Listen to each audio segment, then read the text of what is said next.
مولاي صل وسلم دائما أبدا على حبيبك خير الخلق كلهم محمد سيد الكونين والثقلين والفريقين من عرب ومن عجم هو الحبيب الذي ترجى شفاعته هو الحبيب. السلام علیکم ورحمۃ اللہ وبرکاتہ. الحمد للہ رب العالمین وصلی اللہ وسلم علی نبینا محمد وعلی آلہ وصحبہ اجمعین ومن تبعہ بإحسان الی یوم الدین، اما بعد. محترم ناظرین، حدیث کی مشہور کتاب بلوغ المرام لیے آپ کی خدمت میں حاضر ہیں. اس وقت ہمارے سامنے جو چیپٹر ہے وہ ہبہ، کوئی چیز دینا، تحفہ دینا، گفٹ، یا کسی کو اسی طرح سے کوئی چیز دے دینا، اور اس کے کیا رولز اور ریگولیشن ہیں، اس کے کیا احکامات ہیں. اس میں بہت تفصیل کے ساتھ وہ باتیں بتائی گئیں. بنیادی طور پر دین لین یہ اچھی چیز ہے. گفٹ کا ایکسچینج، تحفے تحائف، اس کو اسلام نے پسند کیا. رسول اکرم صلی اللہ علیہ وسلم آپ بھی اس پر عمل کرتے رہے، لیکن اس میں چند باتوں کا خاص طور پر خیال رکھنا ضروری ہے. مثلا ایک باپ اپنے بیٹے کو کچھ دینا چاہتا ہے، دے سکتا ہے، لیکن اسے اس بات کا خیال رکھنا چاہیے کہ اگر اس کی اور بھی اولاد ہو تو ان کے درمیان عدل اور انصاف کا معاملہ ہو. کہیں ایسا نہ ہو کہ آپ کے 3 بیٹے ہیں اور ساری جائیداد ایک بیٹے کو دے دی، یا کوئی زیادہ پیسہ ایک بیٹی کے نام کر دیا، تو اس سے باہمی حسد اور رقابت کے جذبات ابھریں گے خود بھائیوں اور بہنوں کے درمیان، اور آپ اس کا سبب بنیں گے. اس کے لیے اگر آپ کے ہاں 3 بچے ہیں تو تینوں کو برابری سے کچھ دیجیے. ایک کو نظر انداز کرنا یہ اس کو خود آپ کے خلاف بغاوت کرنے کی طرف لے جائے گا. جیسے نبی کریم صلی اللہ علیہ وسلم کے زمانے میں آتے تھے اور چاہتے تھے کہ نبی صلی اللہ علیہ وسلم کو اس پر گواہ مقرر کریں، کیونکہ جب نبی صلی اللہ علیہ وسلم بطور وٹنس کے رہیں گے تو پھر کوئی اس کے اندر آگے پیچھے کر نہیں سکتا. لیکن نبی رحمت صلی اللہ علیہ وسلم کا انداز عام لوگوں جیسا نہیں ہوا کرتا تھا. آپ معاملات کو اور باتوں کی گہرائی میں جایا کرتے تھے. جب وہ آئے آپ کی خدمت میں اور کہنے لگا کہ میں اس بچے کو کچھ دینا چاہتا ہوں، ہبہ کرنا چاہتا ہوں، اور آپ اس پر شاہد ہوں گے، تو آپ نے ان سے سوال کیا کہ تمہیں ایک ہی بچہ ہے یا اور بھی بچے ہیں؟ تو انہوں نے کہا بیٹے تو اور بھی ہیں. تو آپ نے فرمایا کیا تم اسی طرح ان کو بھی دے رہے ہو؟ تو انہوں نے کہا کہ نہ، میں دے تو اسی بچے کو رہا ہوں، اور بچے ہیں لیکن ان کو میں نہیں دے رہا ہوں. افعلت ھذا بولدک کلہم، کیا تم نے سارے بچوں کے ساتھ ایسے ہی معاملہ کیا؟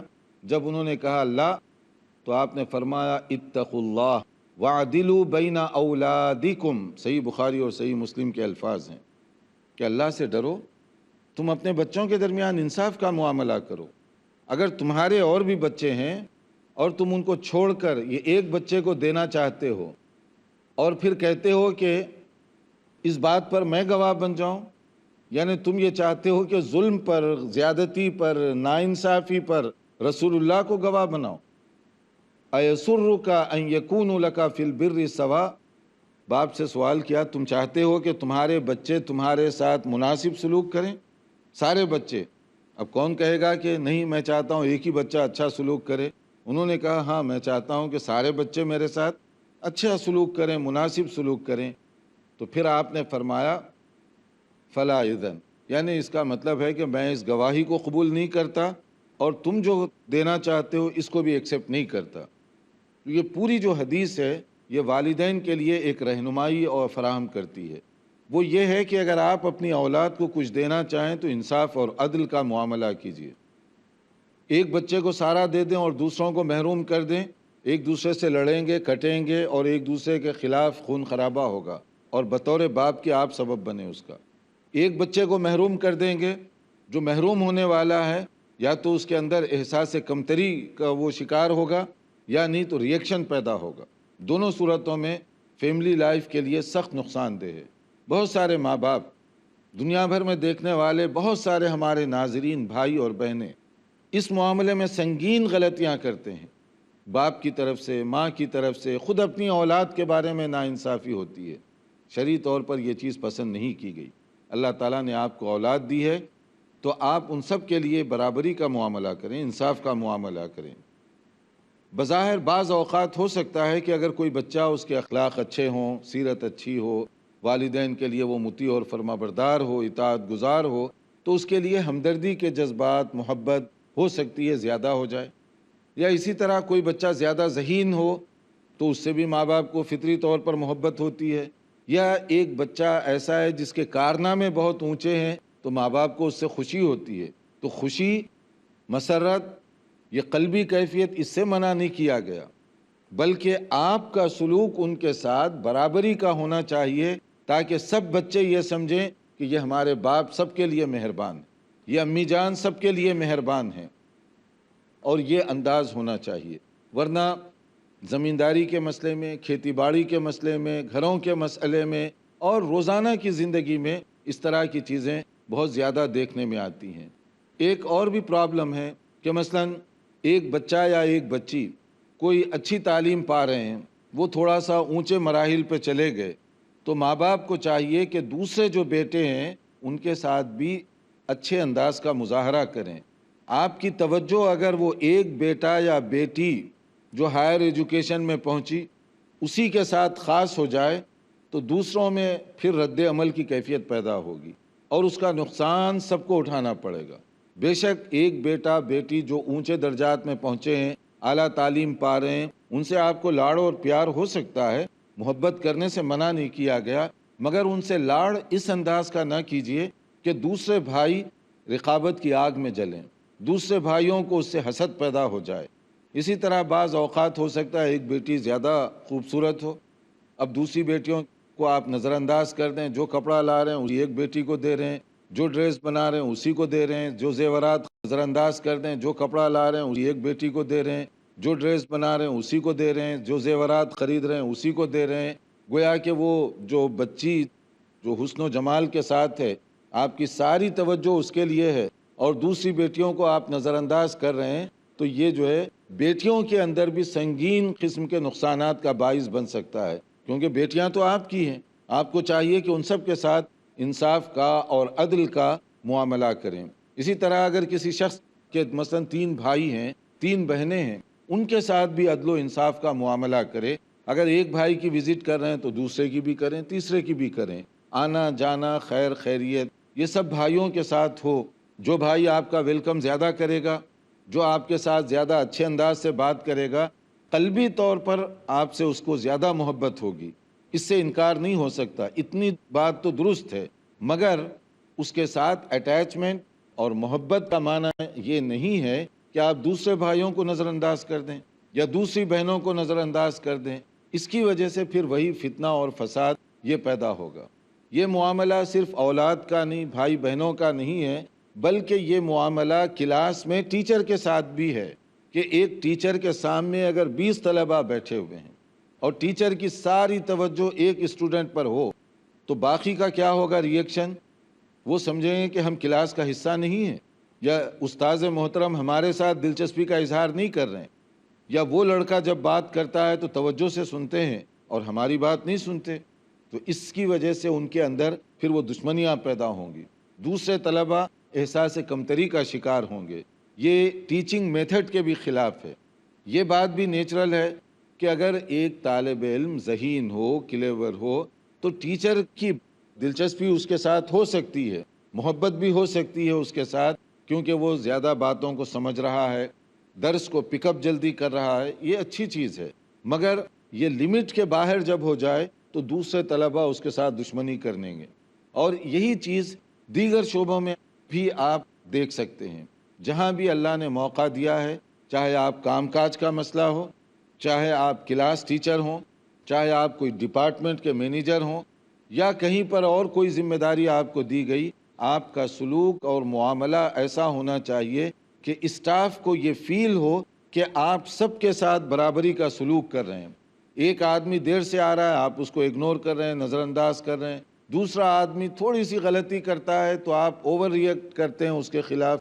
تو اس کی وجہ سے ان کے اندر بھی اختلافات پیدا ہوں گے.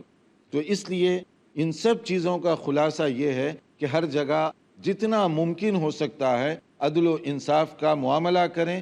دل کی جو کیفیت ہے یہ اللہ تعالیٰ کے ہاتھ میں ہے. ظاہری طور پر انصاف ہونا چاہیے.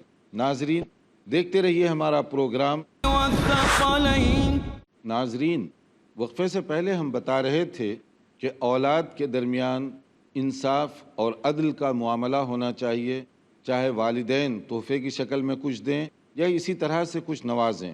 اسی طرح سے اور دوسرے شعبوں میں کام کرنے والوں کے لیے بھی ضروری ہے کہ اس شعبے سے متعلق تمام لوگوں کے ساتھ برابری کا اور انصاف کا معاملہ کیا جائے. اب اس کے بعد ایک اور چیز ہے کہ اگر آپ کسی کو کوئی چیز تحفے میں دے دیتے ہیں، گفٹ کر دیتے ہیں، ہبہ، اب اس کے بعد میں پھر واپس لینا چاہتے ہیں تو اسلام اس کے بارے میں کیا کہتا ہے کہ دی ہوئی چیز کوئی تحفہ آپ دے دیے.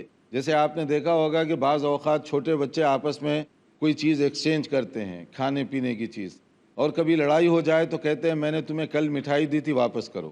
تو اب وہ کہاں سے لا کے واپس کرے گا؟ تو یہ بچکانی انداز ہوتا ہے کہ آپ کسی کو تحفہ دیں اور پھر اس کے بعد اس کو واپس لیں.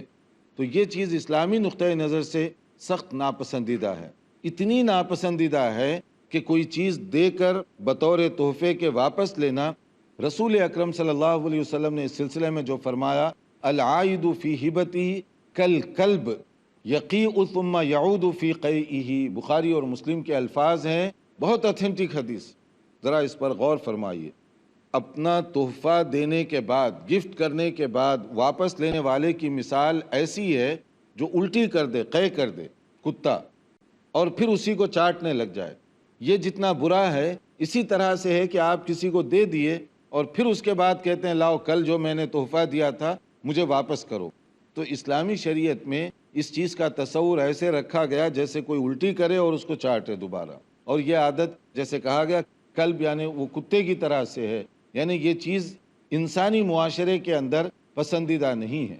رسول اکرم صلی اللہ علیہ وسلم نے فرمایا کہ لا يحل لرجل مسلم ان يعطي العطية ثم يرجع فيها الا الوالد فيما يعطي ولده، کہ کسی کے لیے یہ درست نہیں ہے کہ دی ہوئی چیز کو تحفے میں واپس طلب کرے. البتہ ایک ایگزمپشن ہے، استثناء، اور وہ ہے والد اور بیٹے کے درمیان. اگر والد اپنے بیٹے کو کوئی چیز دے دیتا ہے اور پھر ضرورت محسوس کرے تو وہ واپس لے سکتا ہے، کیونکہ یہ باپ اور بیٹے کا رشتہ ہے. باپ اور بیٹے کا رشتہ اجنبی رشتوں کے مقابلے میں بہت اہمیت رکھتا ہے اور اس کے اندر بہت ساری دوسری نزاکتیں بھی ہیں. لیکن یہ بھی چیز پسندیدہ نہیں ہے. صرف یہ اجازت دی گئی کہ اگر کبھی ایسے حالات پیدا ہو گئے اور بیٹا کوئی چیز لیتا ہے باپ سے بطور تحفے کے، باپ پھر ضرورت محسوس کرتا ہے واپس وہ لے سکتا ہے. مثلا آپ جو ہے بیٹے کو کار دے دیتے ہیں، کچھ دنوں کے بعد آپ کو محسوس ہوتا ہے کہ اس کی ضرورت مجھے زیادہ ہے تو آپ اپنے بیٹے سے کہتے ہیں اچھا بیٹا وہ کار مجھے دے دو. تو آپ اس طرح سے کر سکتے ہیں. تو یہ باپ اور بیٹے کے درمیان یہ چیز تو درست ہے، لیکن دوسروں کے لیے یہ چیز جو ہے پسندیدہ نہیں رکھی گئی. اور نبی کریم صلی اللہ علیہ وسلم کا ایک اور انداز تھا. اس حدیث کو بھی غور سے سنیے. حدیث اس لیے ہے کہ اس کو پڑھیں، سمجھیں، اس کے مطابق عمل کریں. حدیث اس لیے نہیں ہے کہ انفارمیشن کے طور پر ہم نالج حاصل کریں، معلومات کے لیے، بلکہ اس پر عمل کرنے کی ضرورت ہے. بہت تعجب ہوتا ہے، ہمارے معزز بھائی اور بہنیں ایسی ہیں جو کہتے تو ہیں کہ ہمیں رسول اکرم صلی اللہ علیہ وسلم سے بڑی محبت ہے، پیار ہے، عقیدت ہے، مگر ایسی محبت ہے کہ نبی کی بات کو ماننے کے لیے ہم تیار نہیں، نبی کی سنت پر عمل کرنے کے لیے ہم تیار نہیں، 10 ہیلے بنائیں گے.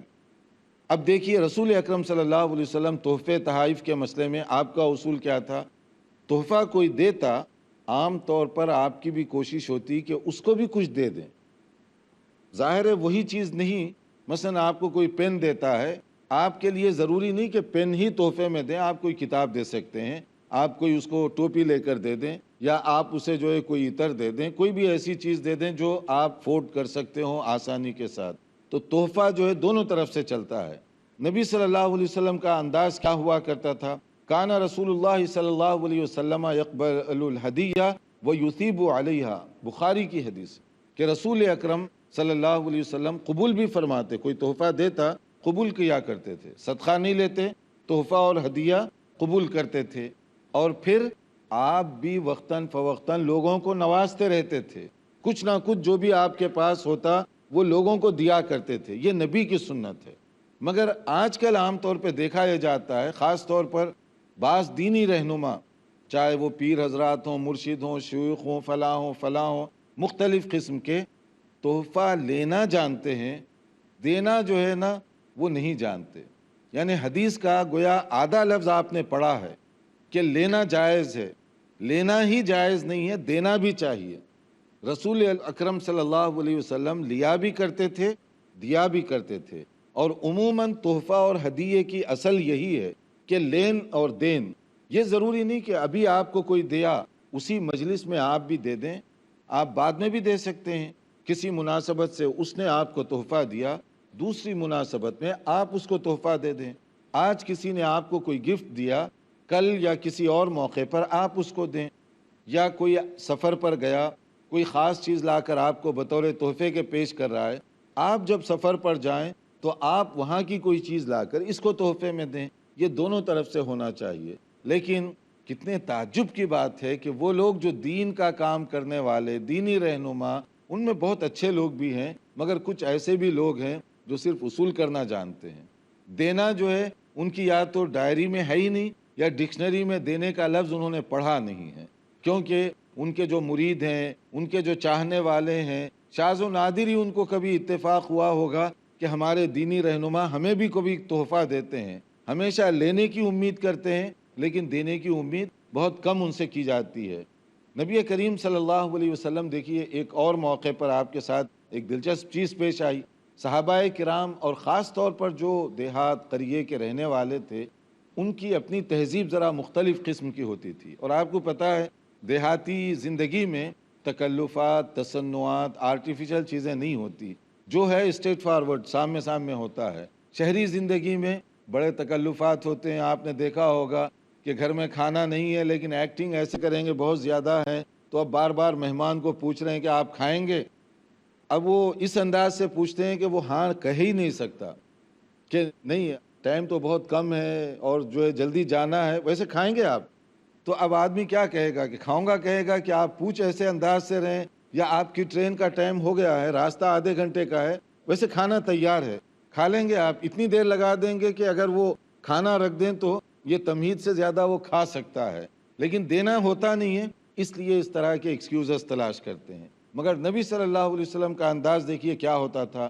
وہب رجل لرسول اللہ صلی اللہ علیہ وسلم ناقۃ فاثابہ علیہا فقال، نبی صلی اللہ علیہ وسلم کو ایک آدمی ایک اونٹنی کا تحفہ دیا، آپ نے قبول کیا، پھر اس کے بعد آپ نے بھی کچھ دیا اس کو، اور دینے کے بعد آپ نے اس سے پوچھا، بدو تھا نا، دیہاتی آدمی، اسٹریٹ فارورڈ، تو اس سے پوچھا کہ رضیتا، یہ انف ہے تمہارے لیے، خوش ہو اس سے؟ اب اس نے کہا کہ لا، نا، آپ سے ملے اور اتنا ہی، اس پر تو میں راضی نہیں ہوں۔ تو یہ ایک محبت کا انداز بھی ہے، نبی کا صحابہ کے ساتھ کس طرح کا انداز ہے۔ تو پھر فزادہ، نبی صلی اللہ علیہ وسلم نے اور کچھ دیا، پھر پوچھا کہ رضیتا، اب خوش ہیں، راضی ہو گئے؟ قال نعم، ہاں اب ٹھیک ہے۔ تو اس کا مطلب کیا ہوا کہ صحابہ کرام بھی لیا بھی کرتے تھے اور دیا بھی کرتے تھے، اور یہی نبی کریم صلی اللہ علیہ وسلم کا عام طور پر انداز ہوا کرتا تھا۔ اس پر تحفہ اور ہدیہ وغیرہ اس بارے میں دیکھیے، اس کا جو فائدہ بتایا گیا، اس سے باہمی محبتوں میں اضافہ ہوتا ہے۔ اس لیے ایک اور حدیث ہے جس میں کہا گیا تحادوا تحابوا، اگر تم آپس میں تحفہ ہدیہ دیا لیا کرو گے، اس سے محبت میں اضافہ ہوگا۔ اور یہ بھی صحیح بخاری کی حدیث ہے، یعنی گفٹ دینے میں بخیلی نہیں کرنا چاہیے، جو آپ کو مناسب لگے، اپنی تنخواہ کے مطابق، اپنی آمدنی کے حساب سے۔ مثلا معمولی چیز ہے، اگر کوئی آپ کو کوئی خوشبو دیتا ہے، پرفیوم وغیرہ دے رہا ہے، بظاہر اس کا کوئی زیادہ خرچہ نہیں ہے، مگر ایک مرتبہ آپ دیں، کبھی اس کو موقع ملے کوئی اور چیز وہ آپ کو دے دے، اس سے کیا ہوگا؟ آپس میں محبت پیدا ہوگی، آپس میں الفت اور شفقت کے جذبات پیدا ہوں گے، اور اس کے بہت زیادہ فائدے ہیں، حتیٰ کہ ہم تو کہیں گے کہ اگر شوہر کہیں باہر گیا اور موقع ہو تو وہ اپنی بیوی کے لیے کوئی تحفہ لے کر جائے، پھر دیکھیں اس کا غصہ کتنا کول ڈاؤن ہو جاتا ہے اس تحفے کو دیکھ کر، اور پھر وہ جو ہے دن بھر کی شکوہ شکایت یہ جو ہے نا وہ جو سوچ کر رکھی ہوئی ہوتی ہے، آپ کی وہ چمک کی تھیلی کو دیکھ کر، چاہے اندر چھوٹی چیز ہی ہو لیکن اس کو دیکھ کر وہ سارا غصہ ٹھنڈا ہو جائے گا اس کا۔ تو یہ کیا ہے، آپس میں بیوی کو بھی راضی کرنے کا ایک بہترین انداز ہے۔ قبل اس کے کہ ہم اور آگے کی چیزیں تحفے کے بارے میں ذکر کریں، چونکہ ہمارا وقت یہاں محدود ہے اور وقت ہو رہا ہے، ہم یہاں وقفہ کریں گے۔ اگر کوئی سوال ہو تو آپ جلدی سے پوچھ لیں، تاکہ جو ہے باقی چیزیں نیکسٹ لیکچر میں ہم کور کرنے کی کوشش کریں گے انشاءاللہ۔ آپ کچھ پوچھنا چاہتے ہیں؟ السلام علیکم سید۔ وعلیکم السلام۔ میرا سوال یہ ہے کہ ایک باپ ہے جس کے 3 بیٹے ہیں، ابھی اس میں سے ایک ایسا ہے کہ ایک بیٹا بہت کیریکٹر لیس ہے، مطلب ان کا چلنے کا ڈھنگ بہت خراب ہے، تو ابھی ان کا باپ ایسا کرتا ہے کہ ان کا جو جائیداد میں جو حصہ ہے اس سے تھوڑا کم کر دیتا ہے، تو کیا یہ صحیح ہوگا؟ دیکھیے، اگر ایک بچہ اخلاق کے لحاظ سے کمزور ہے اور باپ جو ہے اس کو جائیداد میں کم دینا چاہتا ہے، تو زندگی میں جو ہے انصاف کے معاملے کو سامنے رکھیے، عدل کیجئے۔ اگر اس کے اندر کوئی اخلاقی کمزوریاں ہیں تو اس کی آپ تربیت کرنے کی کوشش کیجئے، تعلیم کا اس کے انتظام کیجئے، یہ اس کے لیے زیادہ بہتر شکل ہے۔ ورنہ اگر آپ اس کو بالکل کم دیں گے تو پھر بھائیوں سے لڑے گا وہ اور جھگڑا کرے گا اور آپ ہی اس کا سبب بنے۔ اس کے ساتھ تو آپ کی زیادہ توجہ ہونی چاہیے تاکہ اس کے اخلاق بھی درست ہو سکیں۔ ویسے اگر زندگی میں آپ دے رہے ہیں، جائیداد وغیرہ دینا چاہتے ہیں، تو اس کو میراث وراثت نہیں کہتے، لیکن یہ ہے کہ اس میں انصاف ہونا چاہیے سب بھائیوں کے ساتھ، اس کو خیال رکھیں۔ آپ کچھ پوچھنا چاہتے ہیں؟ السلام علیکم ورحمۃ اللہ وبرکاتہ شیخ۔ وعلیکم السلام ورحمۃ اللہ وبرکاتہ۔ شیخ یہ صاحب آپ نے بتایا کہ کسی کو ہدیہ دے اور اس سے واپس لینا ایسا ہے جیسے کہ جو الٹی کی گئی اس کو واپس اپنے منہ میں لینا، تو یہ آپ نے کہا کہ صرف باپ اور بیٹے کے تعلق تک ٹھیک ہے، لیکن اس میں بھی احتیاط کرنا چاہیے۔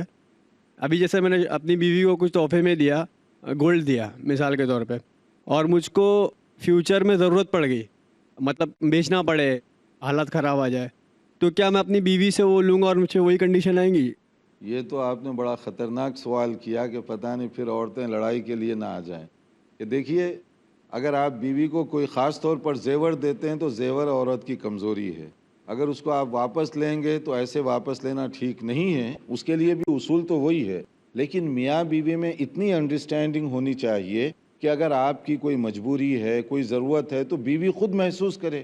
آپ اس کو پہلے سمجھائیے کہ زیور تمہارا ہے لیکن میری یہ ضرورت ہے، میں اس کو اپنی ضرورت کے لیے لینا چاہتا ہوں، اگر تم مجھے اپنے مرضی سے دو اور جب مجھے پھر سہولت ہوگی دوبارہ لے کر میں تمہیں دے دوں گا، تو اس وعدے کے ساتھ آپ لیں گے تو یہ پکی بات ہے، یہ ٹھیک ہے کہ جب آپ کے پاس مالی وسعت ہو تو آپ دوبارہ اس کو لے کر دے دیجئے، یہ ایک انڈرسٹینڈنگ کی بات ہوگی۔ اس کو واپس لینے سے زیادہ ضرورت تکمیل کرنے کے لیے لینا آپ کہہ لیں، اس طرح کر سکیں گے آپ۔